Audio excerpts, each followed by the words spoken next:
Esse não vai ser só mais um videozinho comigo falando, Nossa, Gachakuta tá insano.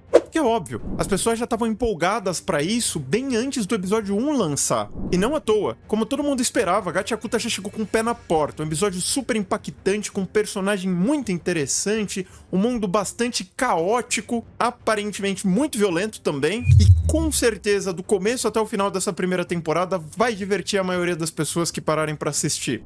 Agora, o que poucos estão falando, pelo menos até esse presente momento, é que Gachakuta é uma história muito mais profunda do que pode parecer pra muitas pessoas. Ah, Victor, porque ele caiu do abismo? Não só porque ele cai do abismo, mas por conta de outras mensagens muito interessantes que talvez não estejam tão na superfície assim quanto pareceu pra mim enquanto eu estava assistindo, e por isso eu vou apresentar pra vocês o anime de Gachakuta sobre outra perspectiva. Uma perspectiva um pouquinho mais aprofundada, um pouquinho mais madura sobre a situação do protagonista e o contexto desse mundo de Gachakuta, que vai te ajudar a achar mais divertida a história com o passar dos episódios, enquanto pode também te fazer refletir um pouquinho sobre questões relacionadas à vida real.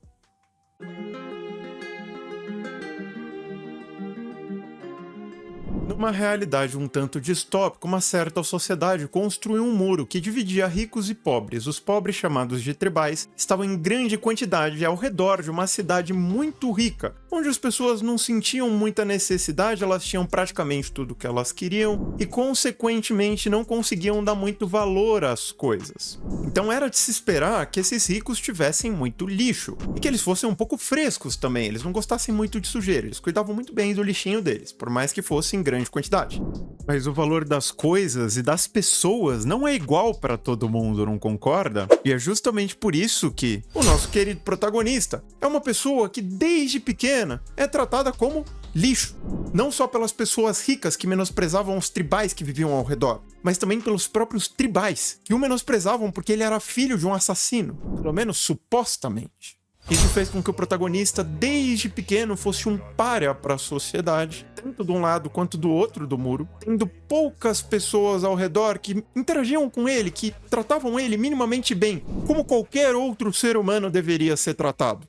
Nisso, eu nem preciso dizer para vocês o porquê que ele se identificava tanto com o lixo, e o porquê que ele tinha tanta empatia pelas coisas que estavam boas e eram jogadas fora sem necessidade pelo povo rico que morava ao lado. Logo de cara, fica bem nítido pra gente que tá assistindo ao anime que o protagonista não era uma pessoa maligna. Independentemente se o pai dele tinha matado outra pessoa ou não, se ele tinha sido executado como tinham falado pra ele ou não, ele não tinha nada a ver com aquilo. E vivia de certa forma de uma maneira digna, sem incomodar ninguém, sem maltratar ninguém, sendo discriminado meio que calado ali, em meio à pobreza e à sujeira. Simplesmente porque mesmo com os complexos que ele foi adquirindo nesse meio do caminho, as poucas pessoas que davam atenção, davam devido carinho pra ele, mantinham a sanidade dele. Só que a gente não percebe isso no primeiro momento. A gente só vai perceber isso no final do episódio 1, quando um homem mascarado misterioso aparece nessa cidade depois que o protagonista acaba roubando um lixão lá dos ricos por conta do valor excessivo que ele dá pro lixo. Afinal, a identificação dele para com o lixo é muito grande desde o começo. Mas enfim, o aparecimento dessa pessoa mascarada vira a vida do protagonista de ponta cabeça, literalmente. Afinal, ele não só mata o pai adotivo de criação do protagonista, que foi a única pessoa que realmente tratou ele com o amor que uma família costuma tratar alguém, o que por consequência, sem a gente ter muita clareza se foi proposital ou não nesse primeiro momento, acabou incriminando o protagonista, que foi julgado tanto pelos ricos quanto pelas pessoas tribais que moravam junto com ele, porque ele era discriminado por praticamente todo mundo, com exceção de uma menina que rapidamente trai ele de uma forma que pode não parecer pra ela num primeiro momento, mas muito cruel. Ela era literalmente a única pessoa que dava um voto de confiança pra ele, que acreditava do fundo do coração dela que ele não era uma pessoa ruim. E na primeira oportunidade que tiveram de incriminar o protagonista, ela vira as costas pra ele, como se desde o começo ele estivesse a enganando. Nossa, gente. Nesse momento, o protagonista entra em desespero, ele se revolta, ele amaldiçoa as pessoas daquela sociedade podre, corrupta que ele viveu a vida inteira e é jogado no abismo. Mas ele não morre nesse processo. Ele vira de ponta cabeça, cai por um tempão, parece até Made in Abyss, esse abismo é gigantesco. E ele acorda no meio de um lixão extremamente extremamente tóxico e até meio sobrenatural, porque aparece um dinossauro gigantesco em forma de lixo lá, e o episódio meio que acaba, deixando a gente com mais perguntas do que respostas na cabeça. A história vai seguindo a partir daí, mas antes de eu começar a falar disso, não esquece de deixar o like e cogita se inscrever no canal caso você não seja inscrito ainda. Pera, eu pedi o like, mas eu ia falar outra coisa. Mas antes de eu falar disso... 1 hora depois... Esqueci.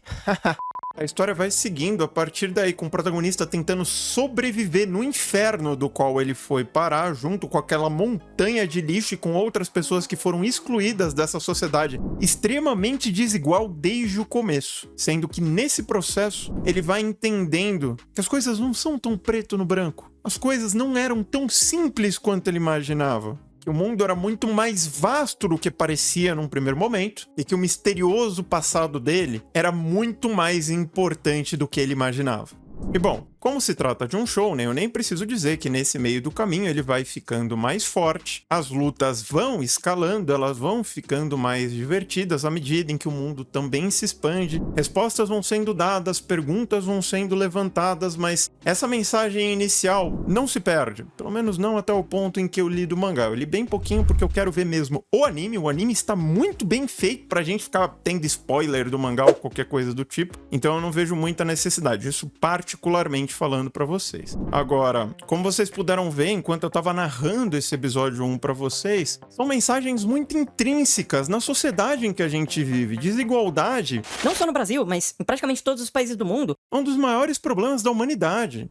A falta de respeito, que não necessariamente eu ou você temos com os outros, mas que as pessoas tendem a ter com as pessoas que elas não conhecem. A desvalorização, a banalização da vida alheia é um problema muito grave, mas isso desde que o mundo é mundo, desde que o ser humaninho vive em grupo. Então, por mais que o mundo em que a gente vive seja meio caótico, seja um tanto distorcido pela sociedade mesmo, não pela natureza ou por qualquer coisa do tipo, quando a gente olha para mundos mais extremos como nós, com sociedades mais corrompidas do que a nossa, fica muito mais nítido pra gente todas essas questões. É de propósito. A autora de Gachakuta fez isso de propósito, gente. E é por isso que tem motivo pro protagonista ter ficado revoltado com a situação em que ele estava passando. Tem motivo para as pessoas que estão vivendo nesse ambiente do qual ele foi parar no final do episódio 1 serem perturbadas. Por mais que alguns personagens que a gente vai conhecendo ao longo da história também são pessoas dignas, que foram tão ou mais injustiçadas do que o protagonista. Porque apesar de todo o entretenimento pop,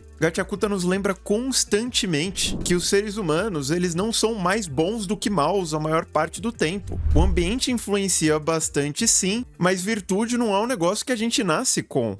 Não por menos, gente, virtude não seria um exercício se fosse fácil. E Gachakuta, assim como muitos outros shounens, eu assisto anime há 25 anos, então acreditem quando eu falo que tem muitos outros shounens com propostas similares nesse sentido, pegam toda essa parte pop, cheia de entretenimento, movimentada, que diverte a gente de várias formas diferentes, e encaixa essas mensagens super importantes que, para quem presta um pouco mais de atenção, acabam agregando bastante valor para a história. Acaba prendendo muito mais a nossa atenção e acaba até ajudando na conexão emocional que a gente sente com os personagens com o passar dos capítulos ou dos episódios. É muito interessante e, infelizmente, poucas pessoas mais fãs de shounen assim dão valor para isso. Não por menos, tem um monte de canal que é focado em fazer exatamente vídeos como esse aqui, falam um punhado de bobagem. Eu não vou dizer quais. Primeiro porque é uma opinião pessoal minha, depois porque eu não tenho nada contra esses caras e, principalmente, cada um com o seu cada qual. A pessoa acredita no que ela quer, que ela acha mais conveniente. E até por isso, aproveitando que eu toquei no assunto, fica um beijão na bochecha esquerda das 2, 3 pessoas que provavelmente vão se incomodar com alguma coisa que eu falei ao longo do vídeo. Eu costumo agradar a grande maioria esmagadora das pessoas em praticamente todos os vídeos que eu posto, mas nunca dá pra agradar todo mundo. Faz parte do jogo. Forte abraço e até a próxima.